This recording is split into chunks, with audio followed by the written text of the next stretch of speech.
Fala galera, tô aqui em Atins, que é uma praiazinha que fica perto dos Lençóis Maranhenses, no litoral maranhense, e eu reencontrei esse cara, é o Cyrus de Hong Kong.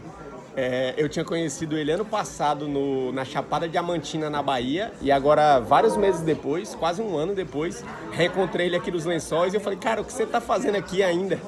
E ele tá no Brasil há muito tempo. Então eu decidi fazer uma entrevista com ele porque ele tem várias histórias interessantes. How many countries have you been so far? 70. Ele já teve em mais de 70 países e tá passando mais de um ano e meio no Brasil. Então eu queria saber um pouco a visão dele sobre o nosso país, de alguém que já viajou tanto, né? Então, hey Cyrus, say hello to everyone. Opa, tudo bom? Tudo bom? So how long are you here in Brazil? Well, I'm here for like 1 year and a half now. 1 year and a half, wow. Más o menos. And what about in Atins? In Atins, 1 month. Today is my 1 month anniversary. So we should celebrate, eh? Yes, You have a water. Chin chin. Chin chin. So just in Atins 1 month, in Atins 1 month, wow. And so when did you arrive in Brazil? Last year? In Carnaval? Yeah, before the carnival started. Before the Carnaval. Yeah. And then we spent Carnival in Brazil, Yes, and the pandemic started. exactly. And then I just got stuck here because like I can't go anywhere. And then I was in São Paulo for a bit. Yeah. And then So, like, where did you spend Carnival?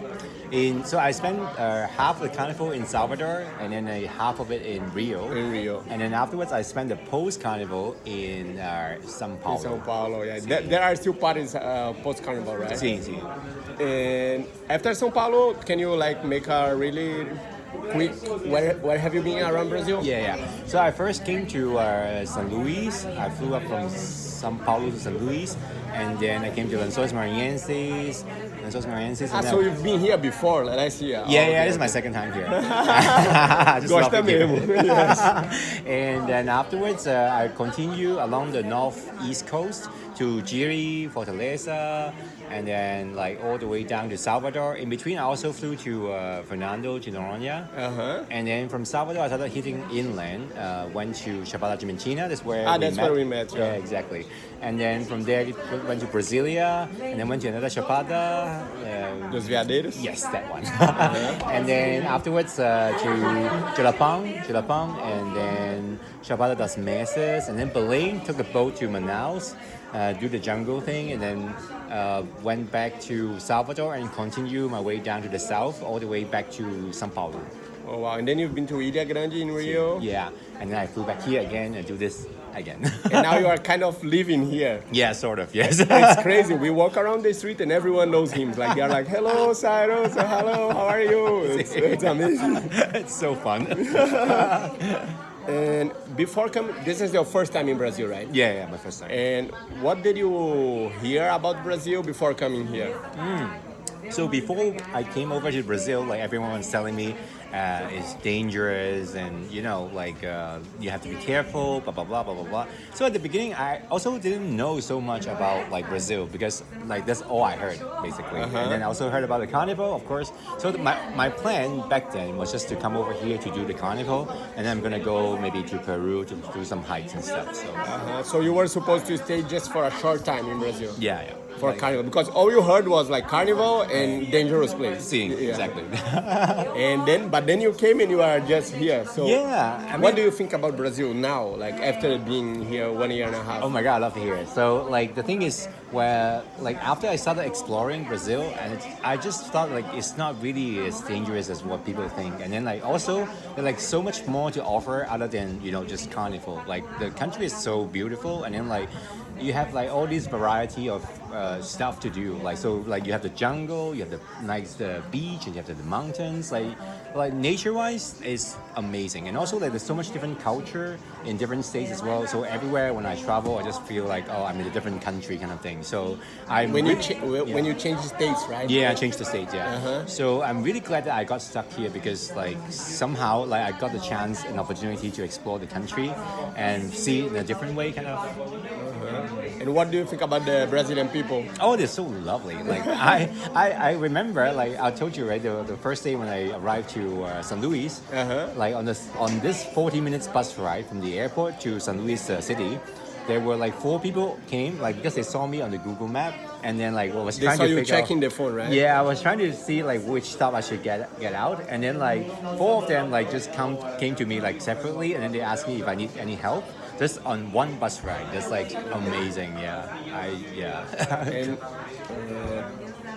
so, what are your favorite places around Brazil? Like, name 3. Okay, the top 3 here, like of course, like Lençóis Maranhenses is one of them. Yeah, This of is my course. second time here. No, he has been like crossing around Lençóis Maranhenses in many ways. I think you know it more than the guides, maybe. Yeah. I mean, maybe I know a bit, but yeah. And so Lençóis Maranhenses, and then Fernando de Noronha. I've never been there. No, you should really. Like the diving is amazing. And then I think the third one would be Chapada Diamantina. Oh yeah, that's pretty amazing. Yeah. So out of this like 70 countries you've been, is Brazil one of your favorites? Yeah, definitely top 3. Yes. Top 3, yeah. Yes, for Wow, sure. that's amazing. Yeah. I'm here for 1.5 years. So what do you think? Exactly, I'm yeah. still here and I'm still staying. That says a lot about that you like it a lot, right? Exactly. And what do you think? Like many Brazilians think that Brazil is a bad country because we had a lot of different problems and all this, and a lot of Brazilians dream of living abroad, especially in Europe or US or Canada or Australia. I don't know.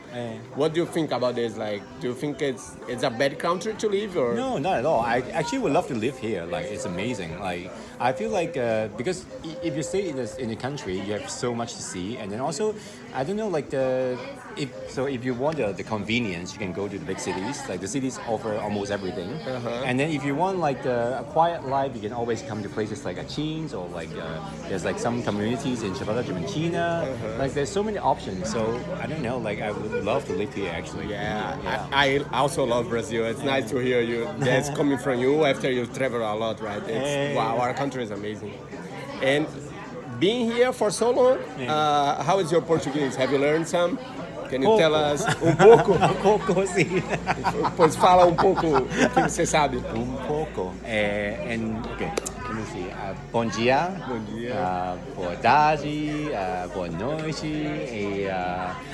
The one that I use the most is like posso pagar com cartão? O quê? Posso pagar com cartão? It's like every time when I go to the restaurants, I have to like use this one. So.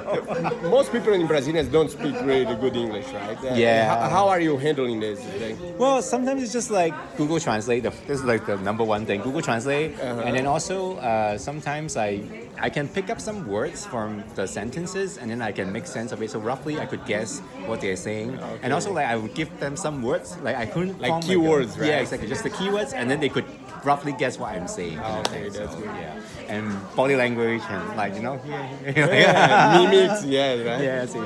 And so thank you very much, Cyrus. I have the last question. It's really funny.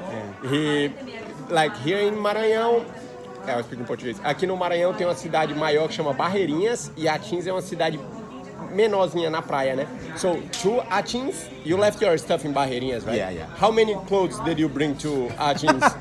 We have 2. Only 2 shirts. Yes. So you have this red one And the blue one. a blue one. And then what do you do? You I just wash them in the shower. in the shower and then change. while you one is Yeah, well, while I was wearing the clean one, then the other one is drying, and then for the next shower, I changed to another one. Right? so one day he is wearing red and the other day blue. Red Yes. and blue, red and blue. Exactly. Okay, so thank you so much, Cyrus, you, man. for your interview. If you want to follow him on social media, I will put his Instagram here and see you guys. Ciao, ciao.